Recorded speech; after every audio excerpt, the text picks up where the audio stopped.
Hello traders, welcome to game of trading. तो चलिए अपनी बैंक निफ्टी की एनालिसिस कर लेते हैं और देखते हैं कि फ्राइडे के दिन अब क्या हो सकता है। नया मंथ की स्टार्टिंग वैसे तो नहीं हुई है, पर ये मंथ की एक्सपायरी खत्म हो चुकी है। तो आपने आज जैसे देखा होगा क्या धमाल मचाया बैंक निफ्टी ने। तो चलते हैं डे के टाइम फ्रेम पे। मैं बताता हूँ, जब आपको मैंने बोला था कि ये हो सकता है हमारा आज ये हमारा इस मंथ का डे लो हो सकता है, क्योंकि मैंने आपको बोला था कि 5 साल का जो मैंने आपको डेटा बताया था कि मार्केट दिसंबर के मंथ से जनवरी 20 तक मार्केट एक ऑल टाइम हाई के पास जा सकता है। क्योंकि ये 5 साल के डेटा में यही हुआ है कि मार्केट जब भी गिरता है 20 दिसंबर के एंड में, तब मार्केट एक जनवरी तक हाई लगाने की कोशिश करता है, क्योंकि बजट पास होता है। तो मैंने आपको ये सब रीजन बताए थे अपनी पुरानी वीडियो में। अगर आपने नहीं देखी हो वो वीडियो जरूर देखिएगा, क्योंकि मैंने आपको ऑलरेडी बता के रखा था मार्केट ऊपर ही जाएगा, ऊपर ही जा सकता है, मैंने ऐसा बोला था। पर मार्केट ने जैसे ही 43,000 का लेवल निकाला, मैंने आपको ये भी बताता चल रहा था 43,055 का एक इंपॉर्टेंट रेजिस्टेंस है। जिस दिन तोड़ेगा मार्केट, आपको 200 से 300 पॉइंट की एक जोरदार रिकवरी मिलेगी आपको। तो जैसे ही मैंने आपको बताया था वैसा का वैसा ही हुआ मार्केट के अंदर। तो चलिए फ्राइडे के लिए एनालिसिस कर लेते हैं। और आपको ऐसी वीडियो देखनी है और ऐसी आपको एनालिसिस के बारे में नॉलेज चाहिए तो प्लीज़ मेरे चैनल को सब्सक्राइब करके चलें। मैं आपको ऐसी कंटेंट प्रोवाइड करता रहूँगा। तो चलिए करते हैं फ्राइडे के लिए एनालिसिस। अब आपने देखा होगा मार्केट आज अपने डे लो से ऑलमोस्ट ऑलमोस्ट कितना गया, 1000 पॉइंट की रिकवरी दी है। तो आपने ये चीज देखा कि मार्केट अभी इन दिनों बड़ी बड़ी कैंडल बना के नीचे आया था, अब वो मार्केट बड़ी बड़ी कैंडल बना के ऊपर जा रहा है। तो आपको ध्यान रख के चलना है। अब नेक्स्ट रेजिस्टेंस आपको मार्केट में देखने को मिलेगा 42,600 का। 600 400 is the resistance of the bank Nifty. तो ये देख के चलिएगा आप। अब आपको पहला रेजिस्टेंस 600 के पास मिलेगा और सेकंड रेजिस्टेंस आपको 500 से लेके 450 के बीच में आपको रेजिस्टेंस मिलेगा।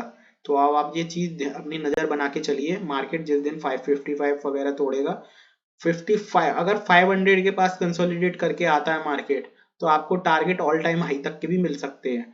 अगर मार्केट इनडायरेक्ट और मार्केट 500 को डायरेक्टली तोड़ता हुआ जाता है, तो आपको 600 के पास रेजिस्टेंस मिलेंगे। आपको इस तरीके से अप्रोच करना है, क्योंकि मार्केट जब भी डायरेक्ट जाता है तो अपने राउंड ऑफ लेवल के पास थोड़ा कंसोलिडेट करता है, नहीं तो फिर वो नेक्स्ट रेजिस्टेंस पे कंसोलिडेट करता है। तो अब आपका नेक्स्ट रेजिस्टेंस प्रॉपर रहेगा 600 का डे के टाइम फ्रेम पे। और अब आपका सपोर्ट रहेगा, वो रहेगा आपका 500 का। 42,600 तक का आप एक सपोर्ट लेके चल सकते हैं मार्केट के अंदर। ठीक है। तो अब आते हैं अपने 15 मिनट के टाइम फ्रेम पे, कैसे आप फ्राइडे के दिन मार्केट में ट्रेड कर सकते हैं। तो जैसे कि मैंने आपको आज अपडेट देता रहा था मार्केट के अंदर रह के कि ये मार्केट में प्राइस एक्शन ऊपर की साइड बनना है। ऑलरेडी जितने भी सेलर्स थे उन लोगों ने कमा लिया है यहाँ पर। जैसे ही मैंने आपको बताया था कि मार्केट में बेस बन रहा है 500 का। देखो 2 बार इसने टेस्ट किया, एक बार और 2 बार, और तीसरी बार टेस्ट करते हुए मार्केट ने पहला मूव दिया आपको 6 है ना डे हाई तक का। डे हाई के बाद फिर कंसोलिडेट होने लगा, और डे हाई के बाद फिर उसने दिया प्रीवियस डे के क्लोजिंग तक, और क्लोजिंग के बाद फिर कंसोलिडेट होके मार्केट आपके नेक्स्ट रेजिस्टेंस पे गया, जो कि मैंने आपको पहले से ही बता रखा था 850 का आपका नेक्स्ट रेजिस्टेंस मिलेगा। अब नेक्स्ट 850 के बाद आपने देखा कि कल मार्केट एक बार, 2 बार, 3 बार, 4 बार यही 43,000 से लेके 43,055 के पास कंसोलिडेट कर रहा था। तो जिन जिन लोगों ने जो 43,000 के पास और कल की क्लोजिंग के पास जिन लोगों ने ना अपना पोजीशन बना के बैठे थे ऑप्शन सेलर, उन लोगों के एसएल कटना चालू हो गए। और आज मंथ की एक्सपायरी थी, तो सबको अपनी पोजीशन हटानी थी। तो मंथली सेलर और अपने वीकली सेलर दोनों लोगों की पोजीशन हटी, और आपको उस पोजीशन जैसी कवर हुई तो ये डबल फोर्सफुली मार्केट ऊपर गया, ना चाहते हुए भी मार्केट को ऊपर जाना पड़ा। तो यही होता है जब मार्केट में जब मंथली एक्सपायरी होती है और कहीं ना कहीं पोजीशन अगर बहुत अटकी हुई हो। जैसे कि मार्केट जी 2-3 बार देखो, पहला ही इंडिकेशन हमें मिल गया था कि मार्केट 43,055 का लेवल निकाल नहीं पा रहा है। पर आज क्या हुआ, मार्केट गैप डाउन खुला, तो जो सेलर्स थे उन लोगों ने पहले, बड़े प्लेयरों ने पहले ही पोजीशन अपनी है ना, कवर कर ली। अब जो नेक्स्ट लोग थे, जिन लोगों ने आज पोजीशन बनाई थी या फिर पहले से ही जिनकी बनी हुई थी मंथली लोगों की, उन लोगों के जैसे ही एसएल कटे ये वाली रेंज पे, तो मार्केट फोर्सफुली ऊपर गया और नेक्स्ट टारगेट जो मैंने आपको बताया था 43,055 कटेगा, तो पहला आपको टारगेट 200 का मिलेगा, फिर उसके बाद 400 का मिलेगा। तो इस तरीके से मार्केट में चीजें काम करती हैं, आपको इन पे टेस्ट करना होता है और अपनी एक्सपीरियंस के हिसाब से कमाना होता है। तो यही चीज है, मैंने भी आज कुछ पोजीशन ली थी, पर मैं आज थोड़ा काम पे चला गया था, थोड़ा मुझे काम था बाहर, तो मैंने 12:30 बजे के बाद बंद कर दिया मार्केट। मैंने स्टार्टिंग में थोड़ी कमाई का काम किया था और मैं लास्ट में आया था दो दो 2:45 पे करीब आया था, तब मार्केट वन वे जा रहा था, 43,000 के पास था, मुझे लग रहा था 43,000 पे थोड़ा रेजिस्टेंस लेगा, और आज एक्सपायरी थी और एंड टाइम पे मैं ले रहा था, तो मैंने ज्यादा वेट नहीं किया। पर मैंने ये चीज देख के चली है, मैंने जो सुबह क्वांटिटी ली थी वो लास्ट में मैंने सिर्फ एक ही लॉट ली टेस्ट करने के लिए, सिर्फ चीजों को टेस्ट करने के लिए। मेरा यहाँ पे मैक्सिमम लॉस भी होता है ना, तो मेरा ये प्रॉफिट कभी नहीं जाता किसी भी कीमत पे। तो ये चीजें आपको ध्यान रख के चलनी है। अगर आपका पहला प्रॉफिट हो गया है तो किसी भी कीमत पे उसको घर लेके जाइए, उसमें से कुछ ना कुछ लेके जाइए।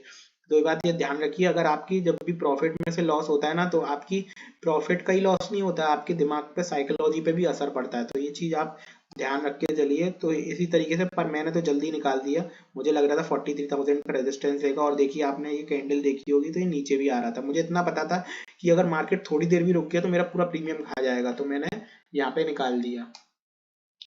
तो यही सब चीजें हैं मार्केट के अंदर, आपको भी इस तरीके से देखनी होती है। तो चलते हैं फ्राइडे को, आप किस तरीके से ट्रेड कर सकते हैं। तो देखिए मार्केट ने, अब ये चीज आप देख ध्यान रख के चलिए, मार्केट ने इतनी बड़ी रिकवरी, मार्केट ने इतनी बड़ी रैली दी है, जो कि वन साइड रैली है। आप देखोगे कहीं भी कहीं रेड कैंडल नहीं आपको दिखेगी। 800 से लेके 43,400 तक के इसने लेवल टेस्ट करके देख लिए। तो अब आप ये यहाँ पे संभल के चलना, क्योंकि यहाँ पर हो सकता है कि आपको, है ना, थोड़ा मार्केट वेट कराए अगले लेवल तक ऊपर जाने के लिए, 600 के पास जाने के लिए। तो अब आप यहाँ पे नजर बना के रखिएगा। अब मार्केट अगर इसी रेंज में खुलता है 200 से लेके 400 की रेंज में, तो आपको ये, अगर मार्केट इसी रेंज में खुलता है 282 से लेके 400 की रेंज में, तो आपको कुछ नहीं करना है, सिंपल आपको वेट करना है। आपको डायरेक्टली कहीं भी जंप नहीं करना। अगर मार्केट फ्लैट खुलता है तो आपको ये रेंज क्रॉस होने का वेट करना है। और वेट इसलिए करना है क्योंकि यहाँ पे लोग नई पोजीशन बनाएंगे, कुछ करेंगे, अगर कुछ भी करेंगे, जैसे ये रेंज बनती है 1 घंटे की और इस घंटे को ऊपर की तरफ तोड़ता है, तो आपको बाय करके चलना। और पहला टारगेट रहेगा आपका 550, 43,550, और फिर सेकंड टारगेट आपका रहेगा 700 का। तो आप ये चीज ध्यान रख के चलिए, मार्केट में आपको पहले ऐसे ऐसे आपको टारगेट मिलेंगे। तो जब ये फ्लैट खुलता है तो ये कंडीशन, अगर नीचे, अगर मार्केट फ्लैट खुल के नीचे क्रॉस करने लगता है, तो पर आप फिर आप एक चीज ध्यान रख के चलना है। अगर फ्लैट क्रॉस क्रॉस करके और कंसोलिडेट करते हुए मार्केट फिर कंसोलिडेट करने के बाद नीचे की साइड ब्रेकआउट करता है, तो आपको क्वांटिटी उतनी ही लेनी है जितना आप सहन कर सको लॉस। और हाँ, ये बात ध्यान रखना कि अब मार्केट थोड़ा पॉजिटिव ट्रेंड में है, तो नेगेटिव साइड आपको प्रीमियम भी नहीं बढ़ेगा ज्यादा, और आपको ज्यादा तेज सेलिंग भी नहीं मिलेगी, ज्यादा बड़ी सेलिंग भी नहीं मिलेगी। अगर सेलिंग मिलेगी भी तो इस लेवल के नीचे मिलेगी, जो कि 42,900 के नीचे है।